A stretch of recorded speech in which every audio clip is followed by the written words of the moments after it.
What's up? Hi, how you doing? My name is Winslow, but you knew that already because this is one of those videos you'd really want to watch unless you cared.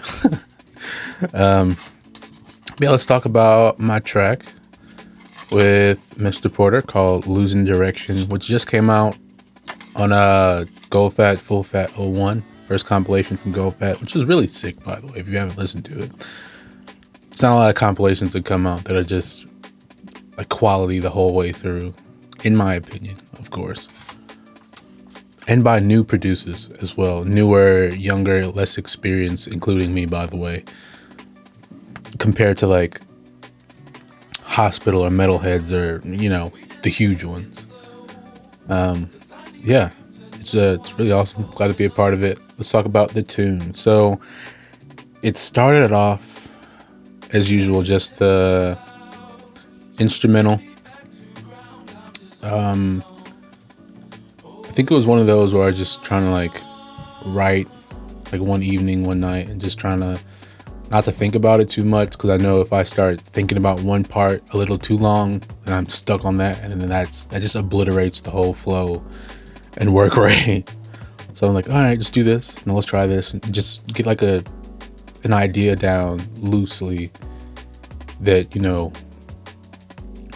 works. I can just I sit down, start making drums or piano, and in a few hours I have the whole skeleton down, at least the whole like arrangement. And that is kind of what happened with this, because it just kind of like once I got into it, it just sort of wrote itself. I'm pretty sure I started with the drum break first, just because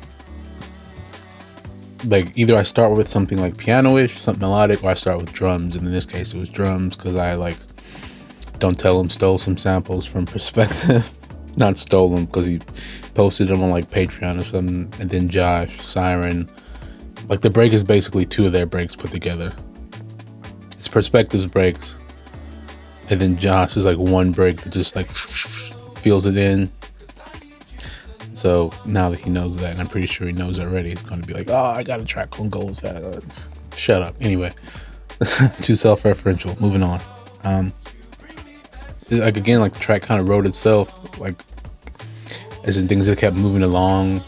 I had the mic set up, because I would just have it set up in the corner, plugged in, just like, because if it's plugged in and everything, that's one less barrier for me to like start recording. And then I still wouldn't use it half the time. It'd just be over there like collecting dust, me hanging a shirt on it. But yeah, I was like, yeah, let's record those viola parts, and I just winged them in. I feel confident enough in my playing to just not have to really think about it, and just kind of like, and it was like two notes, just that was it, and just like layering those. And I just did a few takes just to get them to line up right, because like stretching and rearranging audio is just kind of takes the life out of it, I guess. And then I was trying to play it, and then my ego gets in the way. You've been playing this instrument for 20 years. Why are you messing up over and over? So that's another thing. Yeah, if you ever wondered where my ego lies, it's definitely that. Just trying to prove I can still play stuff even though I know I can. That was the whole instrumental, and then the vocals part, that was... Yeah, that came later. I think they came like later in the night when I started kind of writing them. And I think I did like the hook part. Can we just take it slow? That one. Like coming up with a hooky kind of melody or lyrics and stuff. It isn't too difficult, I guess. It's like anything else. Like if there's sample selection, have good samples to start with. And there's like words or phrases or idea selections, like picking the right lyric or something to fit what you're going for. I don't know if that's a thing, but I'm gonna make it a thing. So I just started, like I got that out of the way. It still was like 20, 30, 40 takes later, because it's all layered and everything. By the way, track breakdown for all my Patreon people of this tune is going to be up there at some point, probably after this. Then I go into more specifics about how I like recording and things like that. Recording and stuff might be a video topic later on, but at least how I do it, very not professional, not a full-time singer, just somebody trying to make something out of nothing. or out of something terrible. My voice. I don't know where that was going. Then the verse, well, actually, before I even get to there, so there is a verse that I wrote and did everything with that didn't make it to the final version because I didn't like it. And I was too lazy to re-record it and rewrite it. The way I wrote it, it was just like, it was too much to do in like, for me at least, doing like make a cohesive like verse out of. There are too many like punch in and punch out points, and the rhythm of like the words wasn't lining up in a way that I could have like room to breathe. Like if I read it, it reads like a nice poem or something. But if I tried to say it and perform it at 170, 2 BPM, it wasn't going to work. I tried, and it just sounded like me saying half a verse, stopping, punching in half a verse. And I know that's part of just like my recording process, but it also was just a bit too involved in a way that I'm trying to make maybe poorly written lyrics work. Like the ideas, the message, all the story, that was all there, but the technical of like, I have to perform this, I need to write it in a way that makes sense to perform. And I didn't, or at least I didn't in a way that I could then, but I could probably pull off now because I have a bit more experience. So I ended up scrapping it, and I was just gonna like leave the hook and the instrumental, and the track sounded really empty, but I was at the point where like, I don't care, I'm just gonna send this off.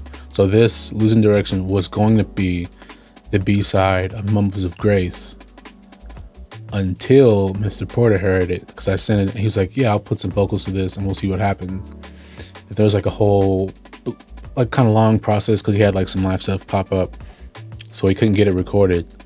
So then the B-side, which actually went with Mumbles of Grace, which was To Walk a Mile, which I'll get into at some other point, was just like, if you listen to Amore and listen to To Walk a Mile, you realize it's the same tune.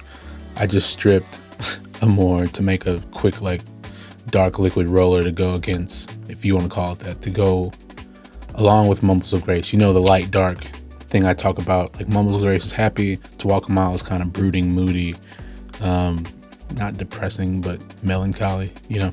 Anyway, so that's what happened with that. So then we saved it, and then he hit me up like a few months later, like, what do you think about this idea that he just recorded one night? I was like, yeah, that works, keep going, you know.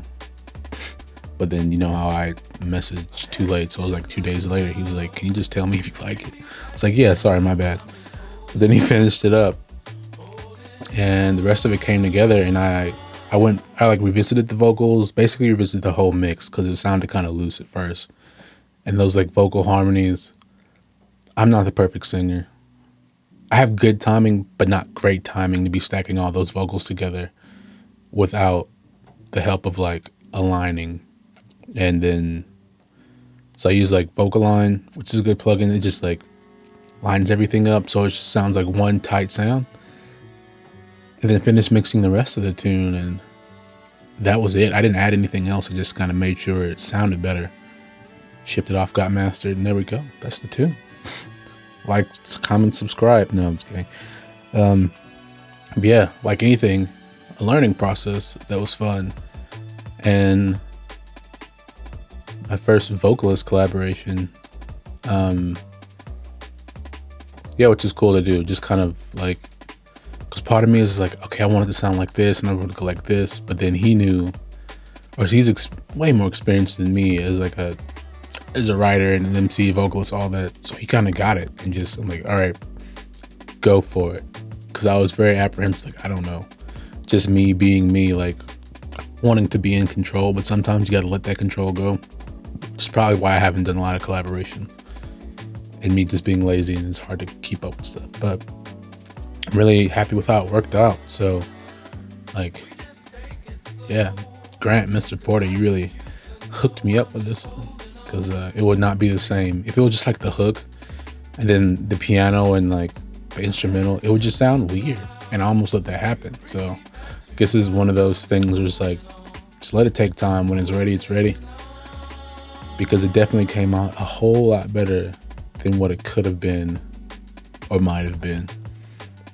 I might post the, or I just will, like an early version of it again on Patreon. That's how it works.